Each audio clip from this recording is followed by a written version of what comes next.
I never thought I'd be the kind of woman who smiled in a doctor's waiting room while the world fell apart around her.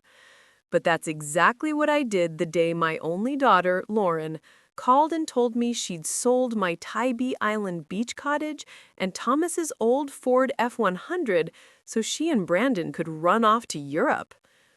"Mom, we leave tomorrow," she said, voice flat as the Savannah asphalt in July. "We needed the money. Bye." Click. 45 years of raising her, of pinching pennies and skipping vacations so she could have dance lessons, college, that wedding under Forsyth Park under the moss. 45 years, and I got 2 sentences and a dialed tone. I just sat there on the cracked green chair, surrounded by coughing strangers, and felt something shift inside me, like the tide turning under the Tybee Pier. I didn't cry. For the first time since Thomas died, I didn't cry. My name is Eleanor Harper. Most folks just call me Miss Ellie. I'm 71 years old, widowed 6 months, and until that phone call, I thought I knew my daughter. Thomas passed right at our kitchen table in the house on 43rd Street. He poured my coffee, added the exact spoon of cream he'd measured every morning for 45 years, kissed my forehead, said, "Good morning, my darlin'," and then he was gone. Heart attack, just like that. Lauren was a godsend after the funeral, or so I thought. She came 3 times a week, sat with me on the porch swing, brought me butter beans from the farmer's market, held my hand while we picked out his headstone. She even drove me to my checkup. "Mom, you gotta take care of yourself now that you're alone," she'd say, squeezing my arm with that smile I used to think meant love. Turns out it meant inventory. The Tybee cottage was our sanctuary. Thomas and I bought it when Lauren was 15, back when he was still driving the city bus and I was cleaning rooms at the DeSoto. We poured every overtime dollar into that little cream-colored house with the wraparound porch that looked straight out to the Atlantic. Every summer, we filled it with cousins, friends, grandchildren who never came. Lauren brought boyfriends, then Brandon. I cooked shrimp and grits until the kitchen smelled like home, washed sandy towels, changed sheets, never once complained. It was ours. And that truck, Lord, that 1974 Ford F-100, the color of river clay. Thomas rebuilt the engine twice, waxed it every Sunday after church, parked it under the live oak like it was another child. The bench seat still smelled faintly of his Old Spice and the butterscotch candies he kept in the glove box. Lauren knew what both of those things meant to me. She knew, and she sold them anyway. I rode the Chatham area transit bus home that afternoon, no car anymore, remember, and watched Savannah slide past the window. The squares, the tourists, the river glittering like broken glass. I should have been broken. Instead, I felt calm. Because 3 days before Thomas died, he'd pressed a thick manila envelope into my hands.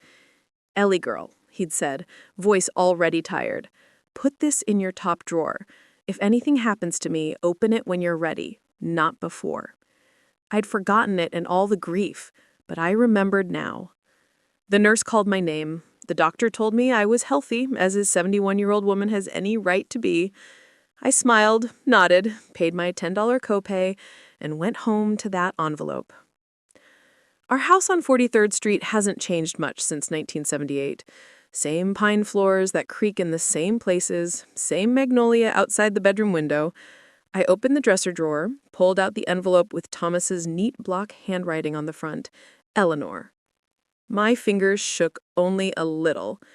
Inside were deeds, bank certificates, a ledger in Thomas's handwriting, and a letter folded so many times the creases were soft.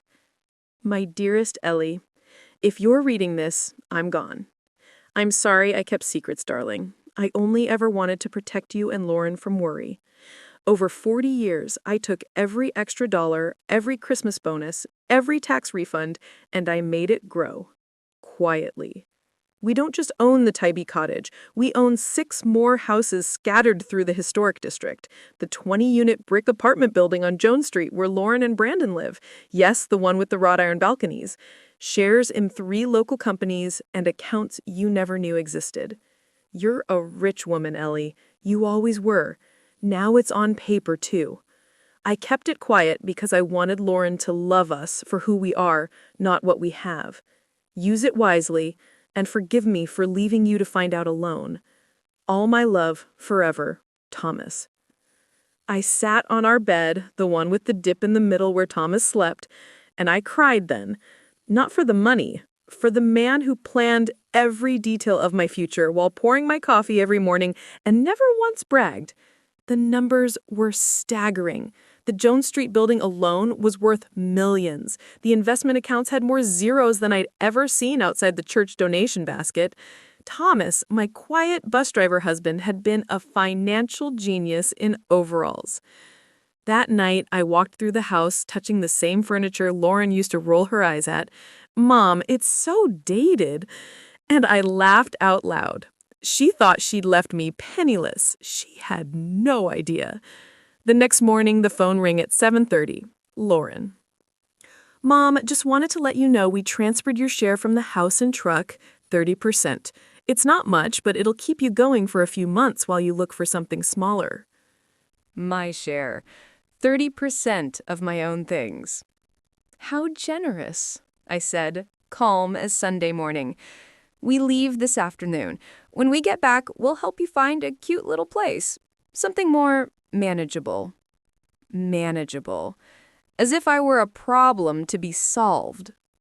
"Safe travels, baby," I said. "Oh, Mom, now you'd understand. We love you." Click. I laughed again. Full on, head back, porch swing creaking, laughed.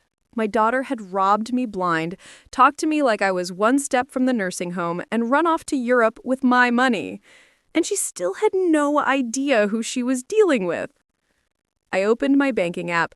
Sure enough, they'd deposited what they thought was fair. It was pocket change. That afternoon, I watched from the upstairs window as Lauren and Brandon loaded a taxi with Louis Vuitton suitcases. They kissed in the driveway like teenagers. Never once looked up at my window, never waved goodbye. When the cab disappeared down 43rd, I poured myself a glass of the muscadine wine Thomas had been saving for our 50th anniversary, spread his documents across the kitchen table, and started planning. I could have called a lawyer that day and had everything back by Monday, but something in me wanted more than property. I wanted understanding. I wanted my daughter to feel bone deep what she'd done. So I called Thomas's old lawyer, Mr. Whitaker, whose office still smells like cigar smoke and lemon polish. "Miss Ellie, always a pleasure. How can I help?" "I found some papers of Thomas's. I don't understand them all. Can I come in?" "Of course. Tomorrow morning?" That night, I slept better than I had since the funeral. I dreamed Thomas was sitting in his old recliner reading the Savannah morning news, looked up and winked. "It's time, Ellie girl. Time you showed them who you really are." I woke determined. I wore my wine-colored dress, the one Thomas said my eyes looked like the river at twilight, pinned my hair, even put on lipstick. When I looked in the mirror, I didn't see a broken widow. I saw Eleanor Harper, woman with a plan. Mr. Whitaker's eyes nearly fell out of his head when I laid the documents on his mahogany desk. "Miss Ellie, this is Thomas Harper. You said he drove a bus?" "For 40 years. Turns out he was investing on the side." He whistled low. "You own half the historic district, woman." "I know. Now here's what I need." I did not want lawsuits. I did not want Lauren dragged through court. Or yet, I wanted control. Quiet, legal, airtight control. First, get my Tybee cottage back, quietly. Then make sure I have full authority over every property, especially the Jones Street building. And nobody breathes a word that it's me behind it. Not yet." Mr. Whitaker grinned like a schoolboy. "You're a force of nature, Miss Ellie." The next few weeks were delicious. Publicly, I was the poor widow everyone pitied. Neighbors brought casseroles. Mrs. Jenkins next door offered to drive me to the Piggly Wiggly. The church circle prayed for my finances. I smiled, thanked them, watered my azaleas, and kept my secret. Privately, I became a woman I barely recognized. I learned words like LLC and quitclaim deed. I signed papers in Mr. Whitaker's office while sipping sweet tea from a styrofoam cup. I watched the cottage title quietly revert to me. I watched the Jones Street building's management company receive new directives from an anonymous owner. Lauren never called from Europe, not once. 3 weeks in, Mr. Whitaker rang. "Ellie, the buyers of the cottage got their money back. No fuss. Title's clean in your name again." "And the truck?" "Working on it. Turns out Lauren signed a power of attorney while you were grieving. We can challenge it, but it'll take time." "Do it." I took the bus out to Tybee one Tuesday just to sit across the street and look at my cottage. The temporary owners had added geraniums on the steps. I sat on the curb for an hour, remembering Lauren at 8, sunburned and laughing, chasing ghost crabs with a plastic bucket. Remembering Thomas grilling oysters while the radio played Otis Redding. That night, I asked Mr. Whitaker to dig into Brandon's debts. Turns out, my son-in-law had been borrowing against the Jones Street apartment for years, thinking he owned it outright. When the real owner, me, surfaced, the banks were going to come knocking. Perfect. A month later, Mrs. Jenkins ran up my front walk, waving her sun hat. "Ellie, word is Lauren and Brandon are in trouble overseas. Something about Brandon's debts catching up. They're coming home early and not together."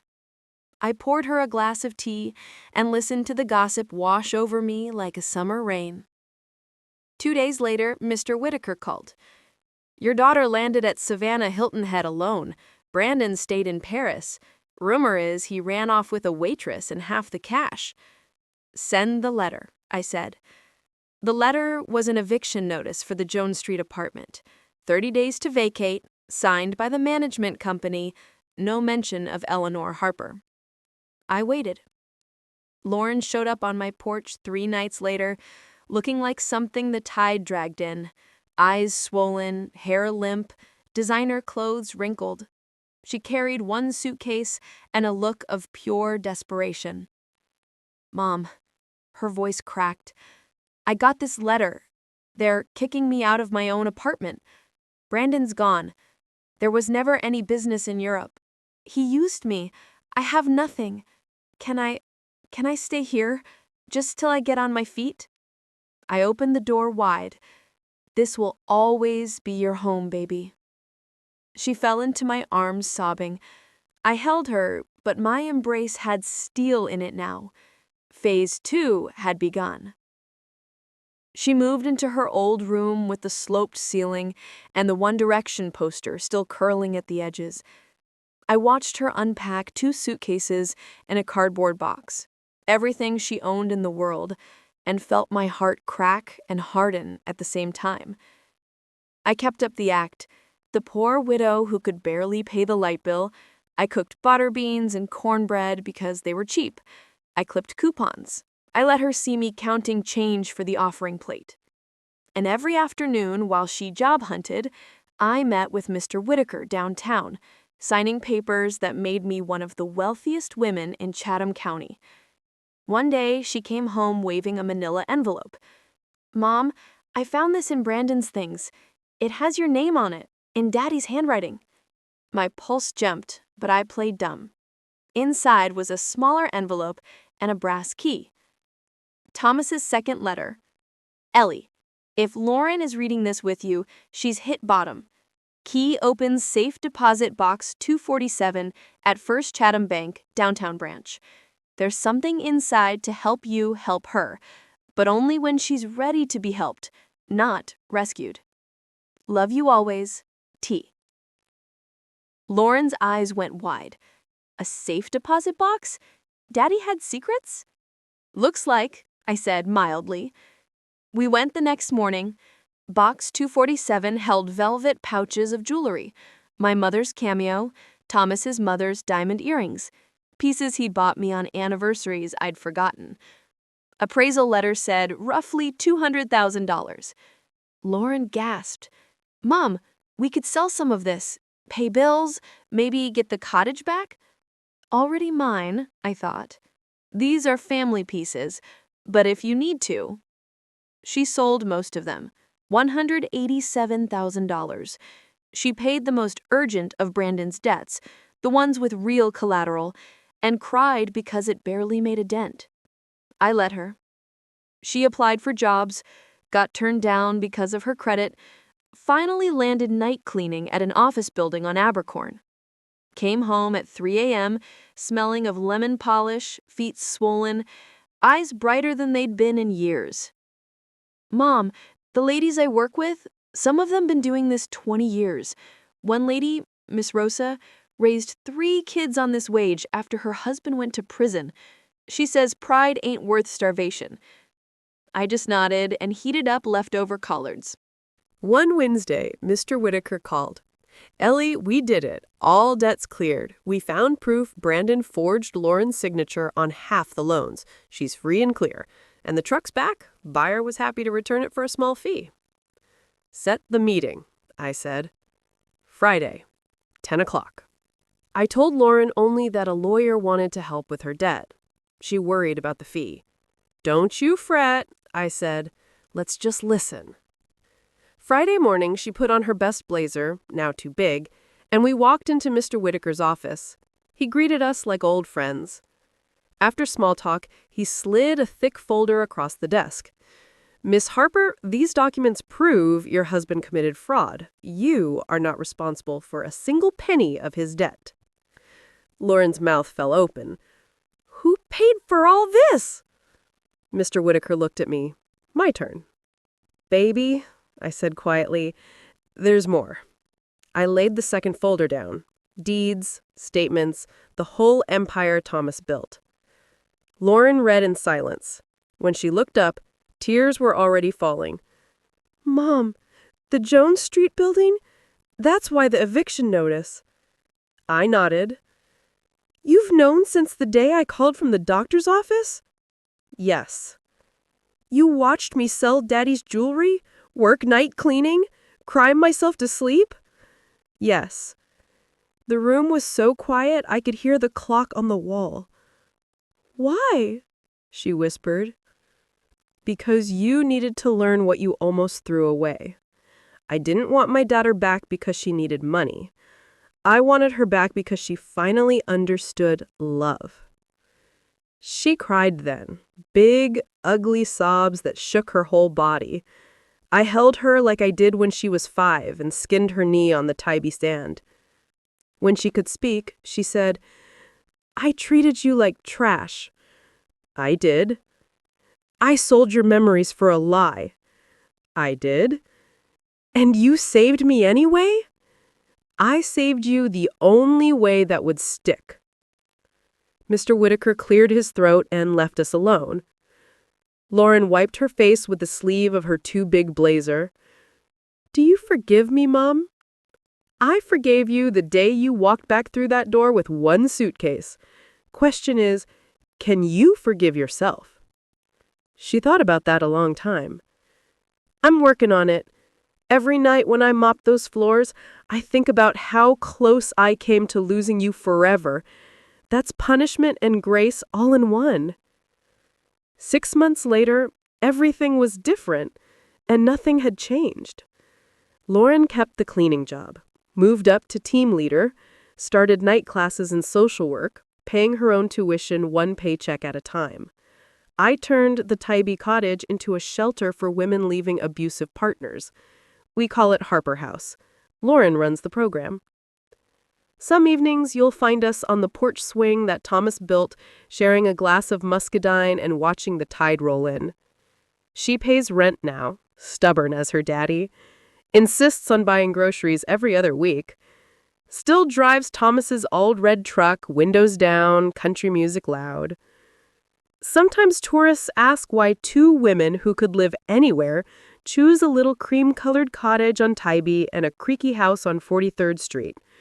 Lauren just smiles and says, because some things aren't for sale. And I look out at the ocean where Thomas is scattered in the wind, and I whisper, we did it, darlin'. She finally understands. I feel him answer every time.